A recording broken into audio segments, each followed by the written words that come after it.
Na terceira e última grande polêmica levantada por Donald Trump antes de tomar posse no próximo dia 20, o novo presidente dos Estados Unidos vem dizendo que quer anexar o Canadá ao seu país. E agora, em meio a uma grande crise política que viu a renúncia do primeiro-ministro Justin Trudeau no último domingo, o mundo inteiro se pergunta no que é que isso vai dar. Meu nome é Júlio César, eu sou professor e pesquisador de História Militar aqui na Sala de Guerra e nesse canal a gente te deixa atualizado de temas de defesa e geopolítica. Para entender esse problema todo aí, a gente tem que entender um pouquinho da história canadense e como é que ela se relaciona com os Estados Unidos. Então, eu levantei esses mapas aqui que já mostram para vocês que lá no começo, antes da Guerra dos Sete Anos, existia uma distribuição de poder no continente bastante diferente da que vemos hoje, com os ingleses detendo algumas partes, os franceses detendo o coração do continente, uma parte bem grande, e os espanhóis o sul e sudoeste do que hoje seria os Estados Unidos. O nome Canadá, inclusive, vem de uma corruptela da língua nativa indígena para assentamento,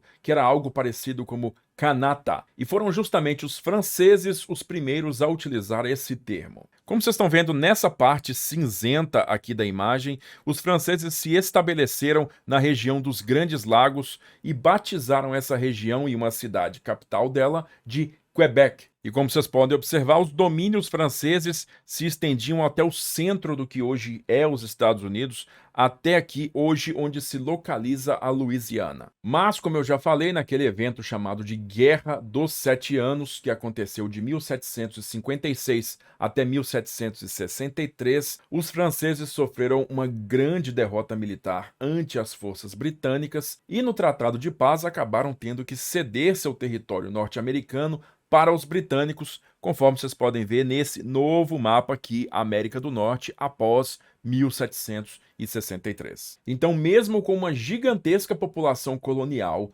falante de língua francesa, os ingleses estabeleceram sua soberania sobre Quebec e também sobre toda a região dos Grandes Lagos. Mas em 1776, como todo mundo sabe, as 13 colônias da América do Norte britânica se declararam independentes e iniciaram aí o que foi uma grande guerra por sua nova nação, por sua própria independência, que só foi concluída em 1783. Mas veja bem, em 1777, a Declaração de Independência dos Estados Unidos, o documento que eu quero dizer, já continha ali uma antecipação, uma provisão para que a província de Quebec se juntasse ao novo país, justamente porque a França foi um grande aliado militar dos americanos naquela guerra e historicamente eram grandes rivais dos britânicos, então, portanto, era somente justo que eles esperassem que aquele povo se juntasse a eles no final dos conflitos. Houve, inclusive, diversas incursões militares norte-americanas dentro desse território colonial britânico, mas essas ações foram largamente repelidas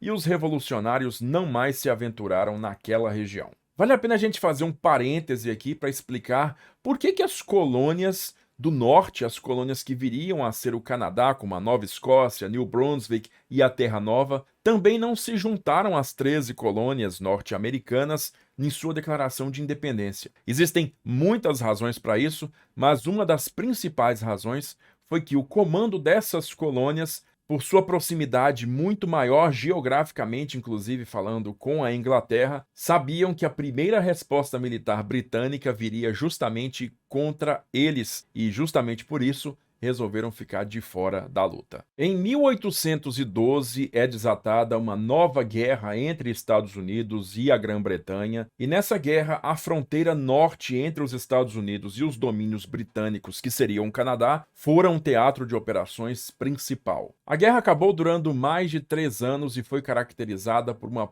pobre gestão organizacional militar por parte dos Estados Unidos, fazendo com que os ingleses, inclusive, conseguissem capturar Washington e incendiar a Casa Branca, como vocês estão vendo nessa imagem aqui. O conflito foi encerrado com o retorno ao status quo antebellum, ou seja, voltando em grande parte às coisas como eram antes do próprio conflito começar. E isso significou que os movimentos e intenções de anexar aqueles territórios aos Estados Unidos que já existiam antes da guerra continuassem depois dele. Inclusive, aconteceram diversas revoltas internas dentro dos domínios britânicos que pediam mais autonomia ante a coroa em Londres e ameaçavam, se não fossem atendidos, de apoiar uma anexação daqueles territórios aos Estados Unidos. Mas nesse ponto da história aí, na década de 1830, 1840, os americanos não deram muita bola para esses movimentos de anexação do Canadá, porque a atenção deles estava realmente concentrada numa expansão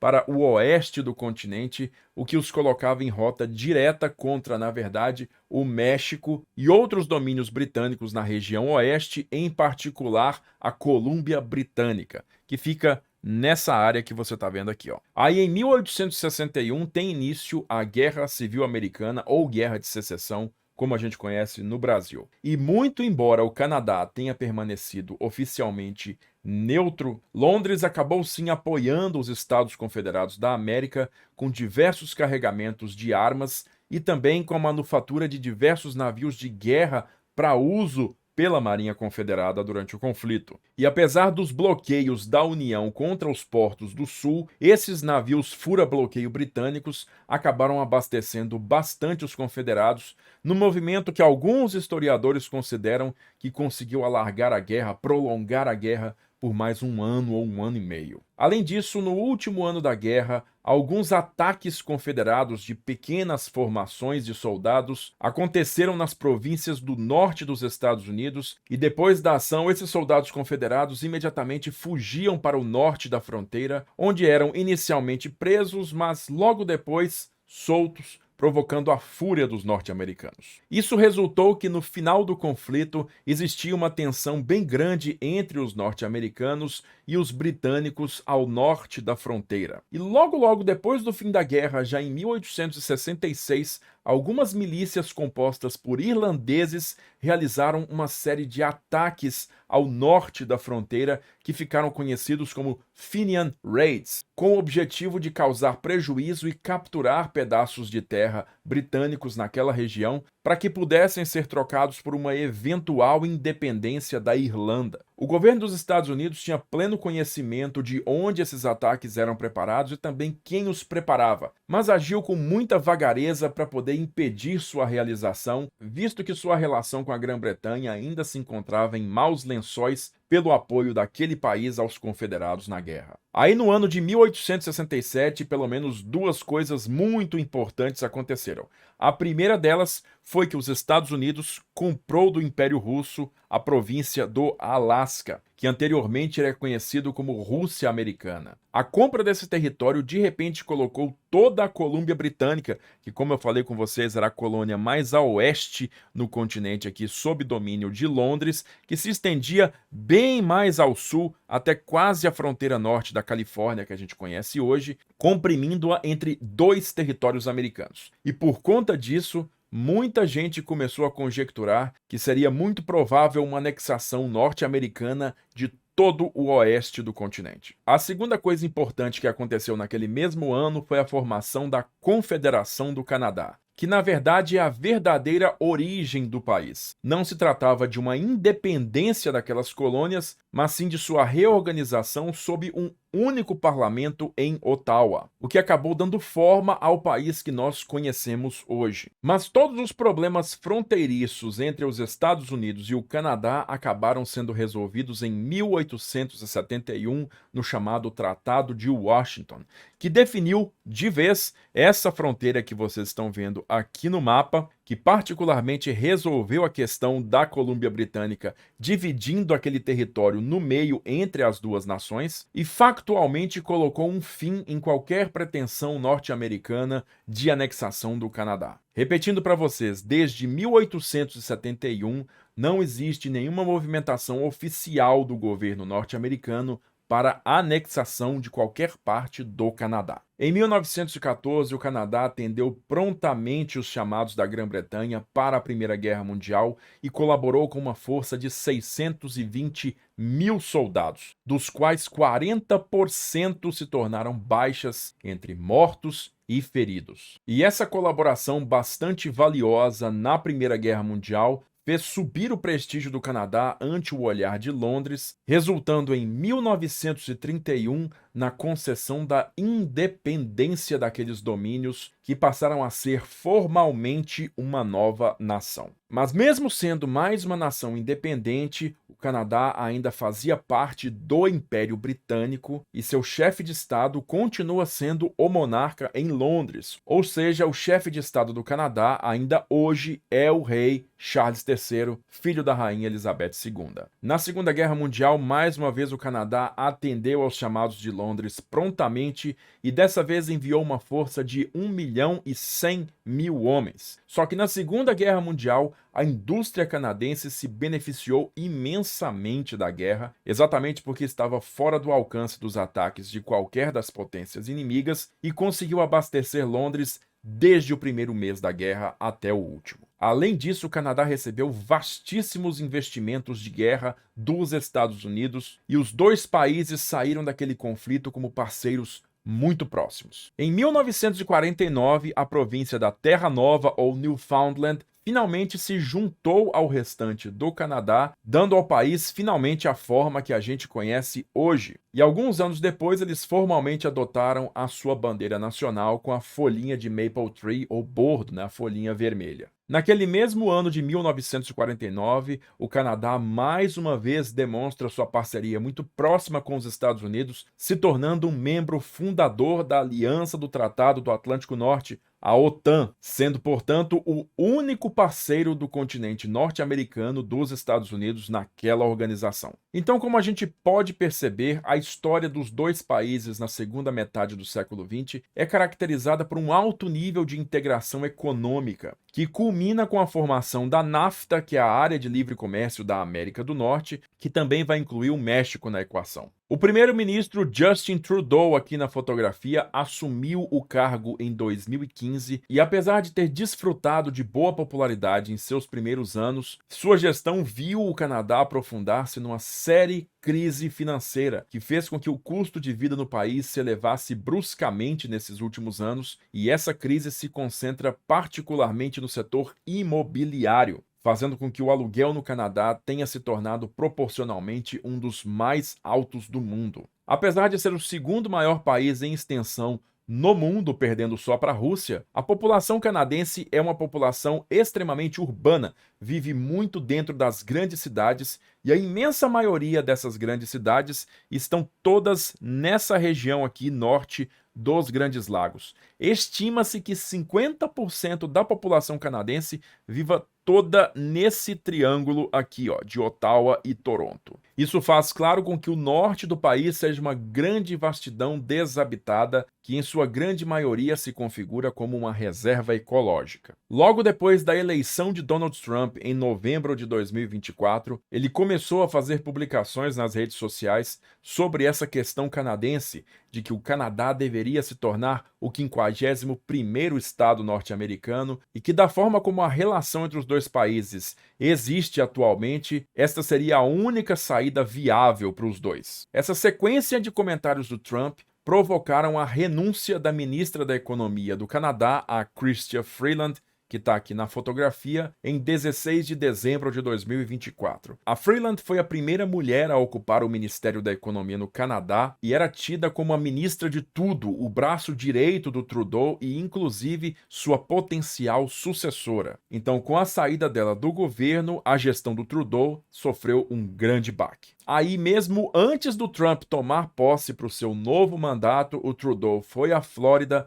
para conversar com ele, afinal de contas, os dois países são parceiros muito grandes, e o Trump publicamente tripudiou o Trudeau, chamando ele de governador Trudeau, e falando diretamente para ele que hoje o Canadá só existe por conta dos subsídios norte-americanos e que as Forças Armadas norte-americanas são as grandes responsáveis pela defesa do Canadá, e que por essa razão o Canadá deveria ser anexado pelos Estados Unidos como seu 51º estado. O Trudeau publicamente não reagiu a essas provocações, mas em 6 de janeiro de 2025, no último domingo, ele acabou renunciando ao cargo dentro da imensa pressão interna que seu governo vinha sofrendo e dessa crise política e econômica que o Canadá se meteu, que parece sem solução no curto prazo. No sistema parlamentar canadense, o chefe de governo, o primeiro-ministro, pode pedir demissão e, neste caso, a validade do parlamento eleito, mesmo sem a presença do Trudeau, foi mantida até o próximo mês de março, quando ocorrerão novas eleições. E Donald Trump, numa conferência recente, disse que após assumir a Casa Branca, vai exercer imensa pressão econômica para que o Canadá conceda em se tornar mais uma parte integral dos Estados Unidos. E mesmo que esse cenário seja bastante hipotético, ou seja, tem uma chance bem pequena de realmente acontecer, dada a relação histórica entre os povos norte-americano e canadense, uma relação muito amistosa, vale a gente ressaltar quais seriam as grandes mudanças caso o Canadá realmente se tornasse parte dos Estados Unidos. Bom, a integração do Canadá aos Estados Unidos afetaria de forma decisiva o sistema eleitoral e político norte-americano. Porque, pelo sistema norte-americano, cada estado tem um número determinado de representantes no Congresso mediante o tamanho de sua população. E se o Canadá entrasse como o 51º estado, ele teria a segunda maior população dos Estados Unidos, perdendo apenas para a Califórnia. E como historicamente a maioria da população canadense tem visões políticas mais voltadas para a esquerda, esse cenário dificultaria bastante a eleição de um líder como Donald Trump. Além disso, os Estados Unidos teriam que lidar com uma nova população de nada menos que 9 milhões de pessoas falantes de francês, os francófonos de Quebec, que, claro, não abririam mão de sua cultura da noite para o dia. Mas o Canadá hoje é composto de 10 províncias e 3 territórios, e com províncias bastante importantes e ricas, como Quebec e Alberta, por exemplo, é muito difícil a gente visualizar um futuro no qual o país inteiro seria integrado aos Estados Unidos como um único estado. Então é uma possibilidade mais factível que seriam integrados, então, 13 novos estados aos Estados Unidos, causando uma confusão política ainda maior em Washington, no Congresso, no Senado e também junto à Casa Branca, com um número muito maior de deputados e senadores e também seus respectivos lobbies políticos. E como eu já citei, seriam então 13 novos estados com uma inclinação histórica para a esquerda, o que dificultaria realmente a vida da direita norte-americana. A pesquisa mais recente que tocou no assunto demonstra que apenas 13% dos canadenses têm interesse em algum tipo de assunto relacionado a uma possível anexação pelos Estados Unidos e o restante da população simplesmente não quer saber de nada disso. Isso porque os sistemas políticos dos dois países são bastante diferentes e o presidencialismo republicano norte-americano não tem nada a ver com o parlamentarismo monárquico do Canadá. Além disso, a sociedade canadense é consolidada em cima de termos bastante diferentes dos norte-americanos. Por exemplo, no Canadá existe saúde universal gratuita e também ensino universal gratuito, duas coisas que não existem nos Estados Unidos e que seria um tópico para acaloradas discussões em caso de união das duas nações. E depois desse mergulho aí na história do Canadá, dos Estados Unidos, desse papo de geopolítica, não ficou com vontade de fazer um passeio para reviver momentos decisivos da história? Neste ano de 2025, em que a Segunda Guerra Mundial marca 80 anos de sua conclusão, a Sala de Guerra está realizando 3 expedições nas quais você pode embarcar para conhecer momentos bem importantes da história militar. A gente começa em abril com uma viagem para a Itália para comemorar os 80 anos do trajeto da FEB naquele teatro de operações. E em seguida, em junho, a gente volta para a Normandia, onde vamos aprender tudo sobre o dia D, visitar os marcos históricos, conhecer os museus, para que você possa vivenciar na pele a campanha pela libertação da Europa. E em outubro nós vamos aos Estados Unidos conhecer a maior coleção de aeronaves militares do mundo, visitar de forma exclusiva e única o local da explosão da primeira bomba atômica e também voar num bombardeiro B-29. Cara, não dá para perder as nossas expedições desse ano. Se você tem interesse, já clica nos links aqui na descrição e garanta sua vaga, porque são poucas e essa oportunidade não vai se repetir. Mas agora me diz você aí, o que você acha que vai resultar dessa crise do Canadá? Nós vamos ver Donald Trump realmente tomando atitudes, realmente fazendo algo para unir os dois países? Ou isso é apenas uma bravata antes dele tomar posse para atrair mais atenção pública para a sua pessoa? Conta pra gente aqui nos comentários. Se você gostou desse vídeo, então compartilha ele com seus amigos. Também dá um joinha pra gente e se inscreve aqui na Sala de Guerra para não perder mais nada. Eu vou ficando por aqui, agradeço novamente a sua audiência e aquele abraço da Sala de Guerra.